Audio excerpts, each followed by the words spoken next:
ትላንት የአባቶችን ቀን ለማክበር ሁላችሁም ተሰብስባችሁ አባቴ እንደዚህ አድርጎልኝ አባቴ እንደዚህ ሆኖልኝ ምናምን ስትሉ አየሁኝና እኔ አባት ልንገራችሁ እንዳገባሁኝ አካባቢ በጣም ታምሜ ነበር ለአመታት።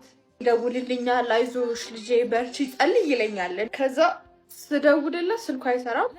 ለእናቴ ስደውላት ደህና ነው አይ ምናምን ትለኛለች። የተወሰነ ጊዜ አየችው እናቴ ስታይ ነገሮች በቀላሉ እንደማይስተካከሉ ገባት እና መጨረሻ ላይ ከአቅሟ በላይ ሲሆን ለባለቤት ደውላ አንተ አሁን እኮ በሀገር የለም ልጅ ሳትድን ወደ ቤት አልመለስም ብሎ ገዳም ከሄደ 1 ሳምንት ተቆጥሮታል እና ስልክም አይደውልም እያነሳልንም አይደለም ስልኩም አይሰራም ማለችን ማለት ነው።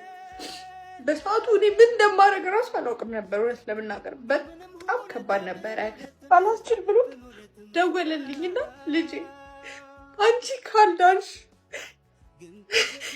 እንደ ሰው ወጥተሽ ሰርተሽ ስገቢ ካላየሁሽ ከዚህ በኋላ ወደ ቤት አልመለስም። እድሜ በገዳም ስላንቺ ስጸልይ ነው ማሳልፈው አለኝ ማለት ነው። የሙትን ዜና መስማት ካልፈለግ ወደ ቤት ተመለስ፣ አንገናኝም ቻው አልኩት ማለት ነው። በዛ ባልኩት በ2 ቀኑ ወደ ቤቱ ተመለሰ እና ይሄን አባት ምን ልበለው? አባት ልበለው? እናት ልበለው? ምን ይገልጸዋል? ምንም አይገልጸውም። እና አባት ይወዳል።